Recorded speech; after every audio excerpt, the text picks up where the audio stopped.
ശ്രീ സലീം മടവൂർ, ഇത് സംഭവമുണ്ട്. കഴിഞ്ഞ LDF സർക്കാരിന്റെ സ്വപ്ന പദ്ധതികളിൽ ഒന്നായിരുന്നുവല്ലോ ഈ തുരങ്കപാത ആനക്കാംപോയിൽ നിന്ന് മേപ്പാടി വരെ, ഇല്ലേ? അതിപ്പോൾ കോഴിക്കോടിനെയും വയനാടിനെയും ബന്ധിപ്പിക്കുമ്പോൾ ഏകദേശം 20 കിലോമീറ്ററോളം കുറയുന്നു എന്നുള്ള കാര്യം. പിന്നെ ഈ തുരങ്കപാത അത് സുപ്രീം കോടതിയുടെ അനുമതിയോടുകൂടി തന്നെ വന്നതാണ്. പരിസ്ഥിതി പ്രവർത്തകർ സുപ്രീം കോടതിയെ സമീപിച്ചതാണ്.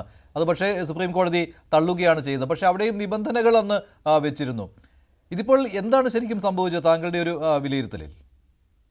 അല്ല, ഇത് പെട്ടെന്ന് മഴ പെയ്ത സമയത്ത് അവിടെ സംഭരിച്ച മണ്ണ്, അപ്പോൾ നമുക്കറിയാം ഉത്തരേന്ത്യൻ കമ്പനിയാണ്. അപ്പോൾ ഇവിടുത്തെ ഒരു കാലാവസ്ഥ വ്യതിയാനത്തെ കുറിച്ചൊക്കെ അവർ എത്രമാത്രം അനുഭവസ്ഥരാണ് എന്നുള്ളത് സംശയിക്കണം. അപ്പൊ സ്വാഭാവികമായിട്ടും ജൂൺ തൊട്ട് നന്നായിട്ട് മഴ പെയ്യാണ്. പ്രത്യേകിച്ച് അവിടെ പോയ ആളുകൾക്കറിയാം ഈ വയനാട്ടില് ആ മണ്ണ് എന്ന് പറഞ്ഞാൽ വളരെ പശിമയുള്ള മണ്ണാണ്. അപ്പൊ നമ്മുടെ അവിടുത്തെ വീട് നിർമ്മാണം നടക്കുന്ന അവിടുത്തെ ആളുകൾക്കുള്ള ദുരന്ത ബാധിതർക്കുള്ള വീട് നിർമ്മിക്കുന്ന സ്ഥലത്തും അല്പം മഴ പെയ്ത് നമുക്കറിയാം അതിൽ നടക്കാൻ കഴിയില്ല, വഴുതുന്ന മണ്ണാണ്.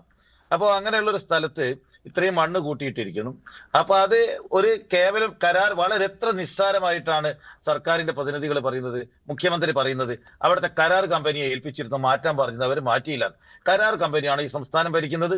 കരാർ കമ്പനി തെറ്റ് ചെയ്ത് അത്രയും മണ്ണ് കൂട്ടിയിട്ട് അത് ദുരന്തം ഉണ്ടാവുന്ന സർക്കാരിന് ബോധ്യപ്പെട്ടിട്ടുണ്ടെങ്കിൽ അതിനാവശ്യമായ നടപടി അല്ലെങ്കിൽ സർക്കാർ നീക്കിയിട്ട് അതിന്റെ ചെലവ് കരാർ കമ്പനിയോട് ഈടാക്കണം.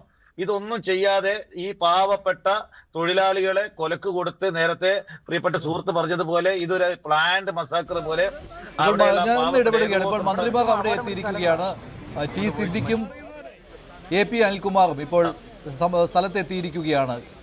തിരുവനന്തപുരത്തു നിന്നാണ് അവർ ഈ അപകട സ്ഥലത്തേക്ക് എത്തിയിരിക്കുന്നത്. നേരത്തെ മനുഷ്യനിർമ്മിത ദുരന്തം എന്ന് ആദ്യം പറഞ്ഞത് മന്ത്രി ടി സിദ്ദിഖാണ്.